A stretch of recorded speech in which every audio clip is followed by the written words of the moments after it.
자산운용자의 삶과 증시각도기의 삶. 요즘 하루 24시간도 부족한데요.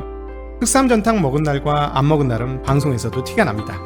잃지 않는 건강 흑삼전탕. 자, 오늘도 한 포 마시고 시작하겠습니다. 독이마을 분들도 이제 흑삼전탕으로 설계하세요.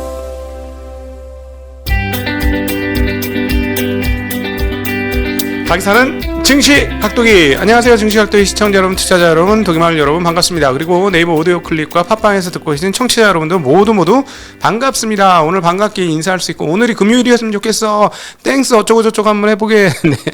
12월 22일 수요일 아침이 밝았는데, 참 어제 제 그 타이틀이 뭐였습니까? 버텨야 할 것인가 팔아야 할 것인가. 투자자들의 심리를 반영한 타이틀이었는데, 야, 하루 만에 이럴 수 있어? 참, 그렇죠.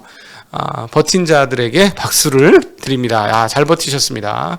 흔들릴 때 마음이 흔들리지 말아야 된다는 거. 그래서 사실은 실력도 중요하지만, 계속해서 말씀드리지만, 심력이 엄청나게 중요하다는 사실을, 다시 한번 느끼는, 그런 날이 아니었나 싶습니다. 자, 직관적으로 오늘 미국 시장이 어땠는지는, 맵을 보죠. finbiz.com의 맵을 통해서 오늘 도대체 어떤 장이었는지를 한번 확인해보고 넘어가도록 하겠습니다. 자, 푸르쇼. 온통 파래, 온통. 야, 온통 파래. 빨간 게 거의 없어. 대단하죠? 헬스케어 그동안에 조금 좋았으니까 헬스케어 쪽에서 뿔긋뿔긋한 게 있고, 붉은색은 하락, 푸른색, 초록색은 상승이게 옅을수록 상승폭이 크다. 근데 옅어, 게다가. 야, 정말 엄청나게 올랐죠, 오늘? 네, 그거 확인되는 날입니다. 빅테크들은 올랐고요. 반도체 주식들은 폭등이라고 표현하는 게 맞을 것 같아요. 근데 이게 과거처럼 뭐 나스닥이나 기술주만의 상승이 아니었고 전반적인 시장 상승이었습니다. 그래서 대표 지수인 S&P 500 지수까지 한번 확인해 보도록 하겠습니다. S&P 500 지수 펴주세요. 네. 자, 그 S&P 500 지수 보면 아침부터 사실은 조금 갭상승이었는데, 뒤로 갈수록 잠깐 조정하더니 뒤로 갈수록 계속 오르다가 막판에 더 쳐서 올리면서 종가가 고가로 마감되는 모습을 보여주었습니다. 와, 끝내주죠. 끝내줬습니다. 도대체 왜 이럴까요? 왜 이럴까? 오늘은 그 얘기를 오늘 여러분들에게 하나하나 해드릴 텐데, 오미크론이 뭐 줄었니? 아니, 오미크론 안 줄었어. 엄청 늘었거든요, 오미크론.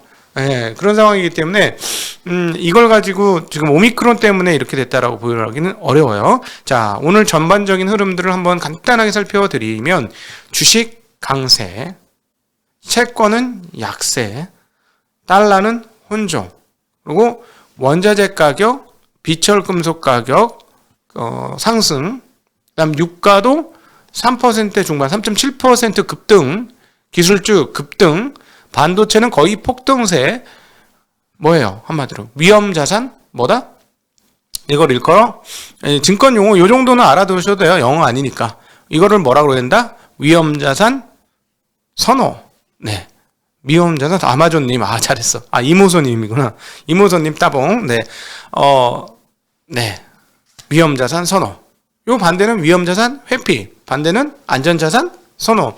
이렇게 하죠. 그래서 이거 제 참 옛날 갑자기 기억이 나는군요. 제가 2006년도인가에 우리 걸출한 스트래티지스트였지. 우리 곽현수 선배 내는 박효진 애널 스트래티지스트가 플라이트 투 퀄리티 딱 할 때 이게 무슨 얘기야 도대체? 뭐 하자는 얘기야? 뭐 새가 날라가? 막 이랬는데 근데 얼마나 무식했는지 몰라요. 2006년, 아니야, 그게 몇 년도였더라? 2007년도였을 거예요. 그런 말도 못 알아들어가지고, 증권사 직원이, 그걸 못 알아들어가지고, 그 향후의 흐름들을 제대로 판단을 못 했다라는 거. 그때 걸출한 스트래티지스트였죠. 네, 우리 오건영 군과 제가 엄청나게 좋아하는, 또 한 명의 걸출한 채권 이코노미스트가 있었지, 조중재.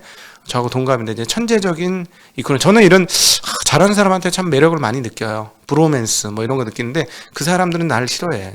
연락을 해도 전화를 안 받아. 근데 어쨌든 이런 용어 몇 가지는 이해를 하셔야 시장에 대한 이해를 넓힐 수 있습니다. 근데 지금은 위험자산 선호 현상이 나타났고, 안전자산 회피가 나타났다. 도대체 이게 뭐냐? 전형적으로 위험자산 선호가 나타났는데, 자, 오미크론 줄었니? 아닙니다.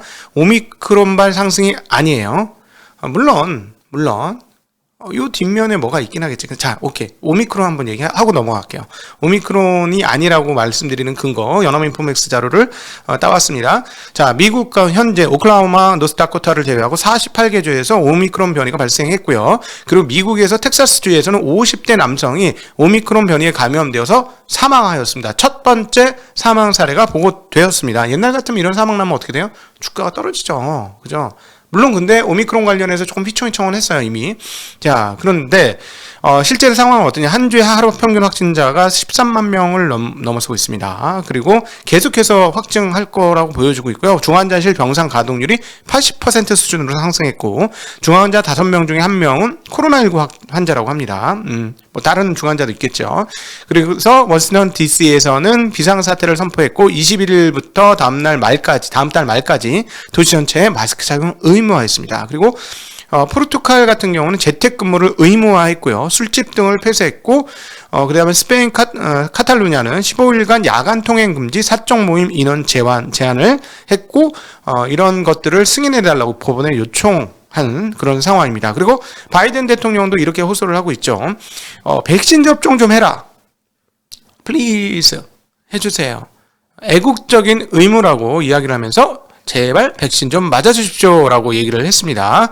그런데 자, 여기까지만 보시면 알 수 있죠. 오미크론으로 인해서 오미크론이 줄어가지고 시장이 뻥튀기처럼 튀었어? 아닙니다. 그건 아니에요.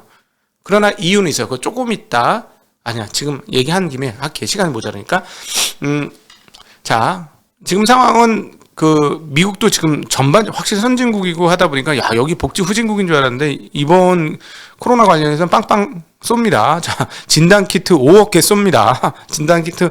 그래서 신청하면 무조건 우편으로 무상 준대. 야, 이거 일단 받아놓을 것 같아. 미국 사람들도 공짜 좋아하지 않을까요? 그럴 것 같고. 그 다음에 코로나19 검사실도 완전히 늘릴 거라고 얘기하고, 백신 접종소도 현재 8만 곳에서 9만 곳으로 늘리겠다라고 얘기했고, 그 다음에 추가로 인원이 더 필요하면 미군을 통해서 의사와 간호사를 1,000명 더 지원하겠다, 이런 이야기를 했습니다. 자, 봐봐. 그러면은 뭐 오미크론 때문에 이게 뭐 뻥튀기 됐어? 그건 아닌 것 같은데, 뭐라고 얘기했냐면 미국이 작년 3월처럼 전면 통제로 가는 일은 없을 것이다 라는 얘기를 했습니다. 자, 여기서 여러분들 무슨 생각이 드나요? 전면 통제는 가지 않을 것이다 라고 얘기했다는 건 뭐 경제가 더 중요하기 때문에 몇 명 힘든 거, 좀 어려움을 겪는 거 괜찮아, 이렇게 가는 걸까요? 그런 생각이 드나요? 오늘 시장은 실상이 어떻든 간에 그렇게 생각하지 않은 거죠. 어떤 생각을 하나 했을까요? 자, 이것이 오늘 상승의 하나의 요인 중에 하나인데요. 뭐냐면 오미크론이 확산되지만 경제를 무너뜨릴 수준은 아닐 것이다 라는 생각을 하나 한 것이고요. 또 그 내면에 숨겨진 심리, 뭐가 읽어지나요? 지금 시장이 무슨 생각을 하고 있나요? 야, 이거 중증도는 확실히 약한 것 같은데, 치명률은 조금 약한 것 같은데 라는 생각을 시장이 하고 있다는 거예요. 사실관계에 상관없이 시장은 사람들이 심리가 모아져서 만드는 곳이니까 그런 생각을 일부 했다.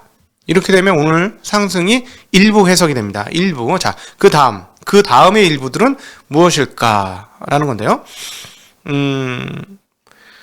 자, 더 나은 미국 재건법 아시죠? 빌드백 베럴 액트. 어려우니까 BBB. 자, 채권 등급 같다, 그죠? BBB.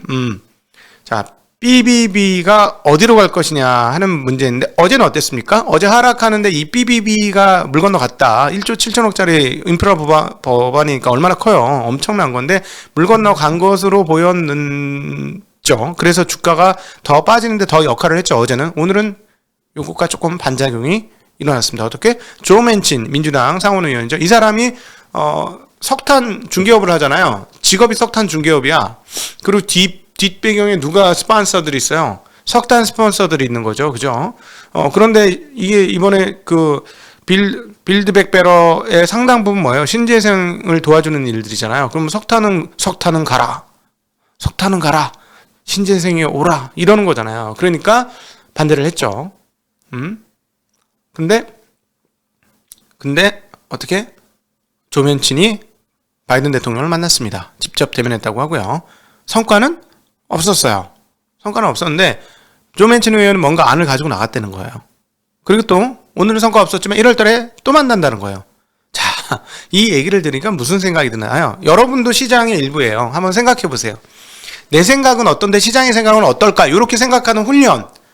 이런 것이 주식시장에 필요하다는 것이죠. 자, 여러분 무슨 생각이 드세요? 조 맨친 의원이 자기 나름 안을 가지고 바이든을 만났고, 이번에 뭐 좋은 성과는 없었지만 1월 달에 또 만나기로 했어. 근데 투표는 1월 달에 해. 통과 여부는 1월 달에 결정이 돼. 근데 그 전에 또 만나기로 했어. 자, 뭐 어떻게 될까? 협상의 여지가 있다, 없다? 협상의 여지가 뭔가 있다. 이런 생각을 하는 거죠. 시장은 그 생각을 한 거예요. 그래서 어떻게 됩니까? 이거 완전 물고 나간 거 아닐 수도 있겠네? 저는 오늘 주식시장 강세에서, 미국 시장 강세에서 가장 중요한 포인트 중에 하나, 변수를 하나 찾아보라면 시장 요 틈을 보았다라는 거죠. 물건 나간 거 아닌데? 할지도 모르겠는걸? 이런 생각을 시장에 했다라는 것이죠. 그러니까 이게 대대적인 강세들이 나타나면서 위험자산 완전 선호 현상이 나타났죠. 종목들도 폭등을 했고, 이 두 가지 이유가 상당히 큰 이유라고 보여집니다. 앞서 어떻게 해요? 오미크론이 그렇게 심하지 않을 것 같은 걸 하고 시장이 생각했다라는 것이죠. 그건 어디서 알 수 있냐면 여행주들이 엄청나게 다 올랐어요. 항공주들 다 오르고, 아니 오미크론 지금 봐보세요. 확산인데 왜 오르냐고. 아니잖아. 근데 올랐잖아요. 왜 제가 반말을 해서 죄송합니다. 특별히 저보다 나이 많으신 분들께 사과의 말씀을 드립니다. 그리고 어제 우리 시청자분들이 참여해 주셔서 오늘이 동지랍니다. 오늘이 동지. 제가 잘못 알았어. 데이터가 잘못되면 이렇게 말도 잘못 나올 수 있는데, 여러분이 이렇게 보정해 주신 것에 진심으로 감사드리고, 제가 이렇게 방송하는 것 중에 잘못된 거는 계속 보정해 주셔서 같이 좋은 방송 만들어 가 주시면 감사하겠습니다. 그래서 오늘 여행주들이 굉장히 많이 올랐어요. 제일 많이 오른 상승 종목 중에도 호텔 관련 이런 거 있죠. 호스트 호텔, 리조트 8.8%, 그 다음에 익스피디아 9.1% 이렇게 올랐습니다. 물론 오늘의 주인공은 어제 우리 이미 알고 있었듯이 누구일까요? 오늘의 시장의 주인공은 누구였을까? 마이크론 테크놀로지지. 10%. 자, 우리는 1%, 2% 오르는 걸로 보내줬더니 저쪽은 10% 오르는 걸로 반응했어. 3등짜리가 10% 올라. 근데 1등, 2등 점유율 막 늘고 있는데, 더 좋은데 우리는 1%밖에 안 올라. 이게 한국 시장의 현실이라는 거죠. 한국 시장 어렵다, 훨씬. 욕 나오네. 그래도 애국적인 심정을 가지고 한국 시장에 저는 한국 시장에서 좋은 성과를 얻어내도록 버티겠습니다. 자, 그렇습니다. 자, 그리고 또 하나. 자, 오늘 저는 개인적으로 오늘 시장에서 가장 재미난 포인트 중에 하나가 뭐라고 물어보신다면 뭐라고 얘기하고 싶냐면, 진짜 오늘 진짜 재밌다 하는 건 뭐냐면, 지금 오미크론 얘기는 또 드렸고, 일단 BBB 관련, 미국 재검 법안 관련해서도 말씀을 드렸는데, 시장에서 하나도 드러나지 않은 부분이 하나 있어요. 뭐가 있냐면, 테이퍼링 어디 갔어요? 테이퍼링, 어디 갔지? 테이퍼링 어디 있어? 또 하나, 금리 인상 어딨니? 금리 인상 어디 있어요 지금? 그거 없어. 사실 최근에 이렇게 급락한 것도 금리 인상하고 버무려졌다라고 해석을 했고, 당연히 그럴 거라고 봤는데, 오늘 장을 보니까 테이퍼링 어디 갔는? 테이퍼링 얘 어디 갔어? 그리고 금리 인상 얘 어디 간 거야? 안 보여. 안 보인다고. 오늘 미국 그 채권 시장도 금리가 상당히 튀었잖아요. 그러면서 채권 시장 약세 나타냈잖아요. 채권 시장 한번 볼까요? 10년물 금리가 꽤 많이 올랐어요. 10년물 금리가 어디 갔어? 10년물 금리가 1.4대 중반까지 올랐습니다. 10년물 금리 1.467이에요. 그러니까 한 5bp 올랐으니까 굉장히 많이 올랐고요. 그 다음에 그 2년물은 4bp 정도 올랐습니다. 3.9bp 올랐으니까 10년물은 4.8bp. 그러니까 훨씬 많이 올랐죠. 1bp 정도 더 올라서 1bp 격차가 더 벌어졌어요. 10년물, 2년물. 근데 이게 이 금리 인상 때문일까요? 제가 보기에는 오히려 경기 활성화에 대한 생각들이 상당한 것 같아요. 그 경기 그리고 또 많이 빠졌으니까 이런 생각이 더 강한 것 같습니다. 이제 오미크론 별거 아니네 라는 생각을 한 거지. 실제 오미크론이 별거 아니라는 얘기가 아니에요. 시장이 그렇게 생각했다는 얘기예요. 요거 구분해서 보셔야 돼요. 그렇다는 상황이 이제 반영이 된 거라고 저 채권 시장 보여지고요. 야, 그러면 테이퍼링 금리 인상은 뭐야? 사실은 약간 브레이크 밟은 건데 브레이크가 안 먹어. 지금 브레이크 안 먹은 거예요. 그러니까 이 브레이크 안 먹은 이유가 도대체 뭐냐는 거죠. 제 느낌에는 연준이 경기를 앞서서 행동하지 않을 것이다라는 시장의 확신이 상당한 것 같아요. 점차 이게 공고의 패스트리처럼 쌓이고 있는 것 같아요. 이 믿음이.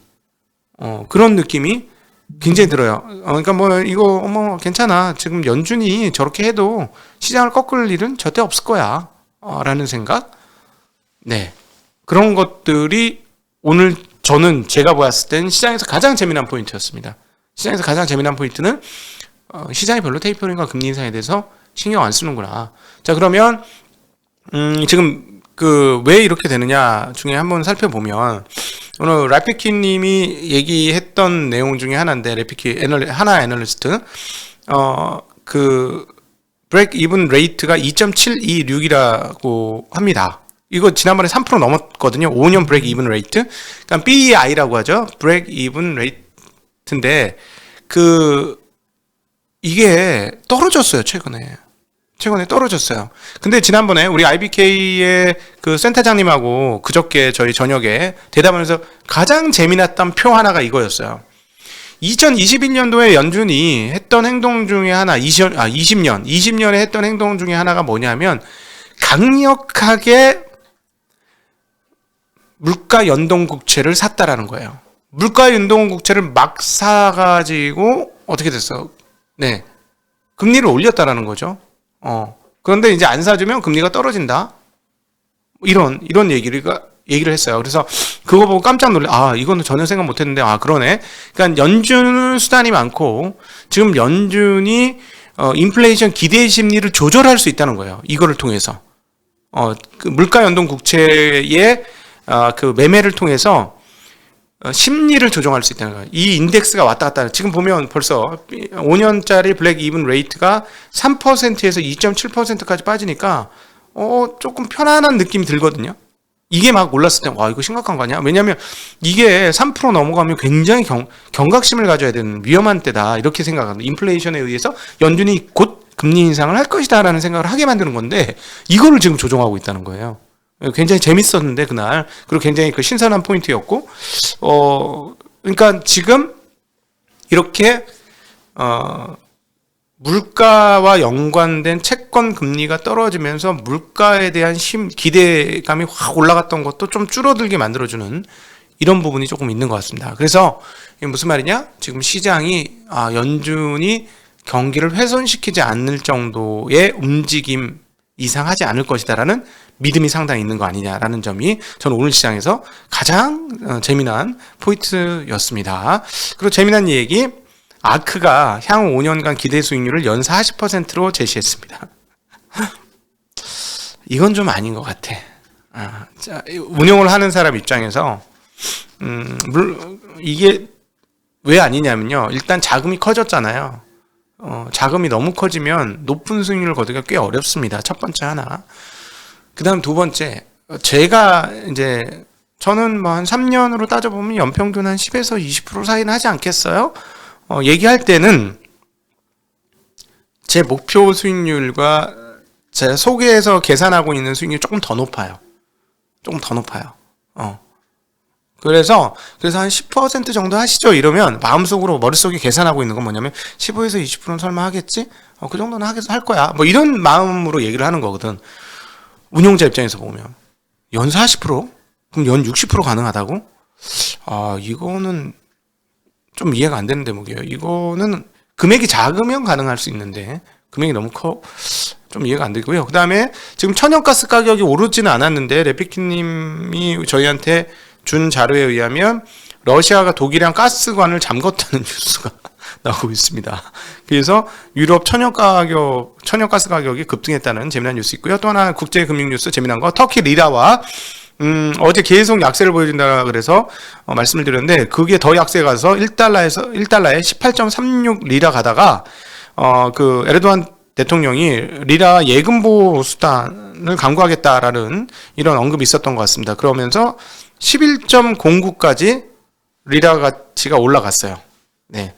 1달러에 18개 리라를 주던 게 1달러에 11개 리라를 주는 걸로 급등을 했습니다. 아, 재밌죠? 65% 저점 대비 급등, 네, 폭등, 그렇다고 합니다. 자, 오늘 조금 일찍 끝내야 되니까, 여기서 마무리하고요. 여러분들과 함께하는 질의응답 시간으로 넘어가도록 하겠습니다. 장시간 함께 해주셔서 진심으로 감사합니다. 안녕!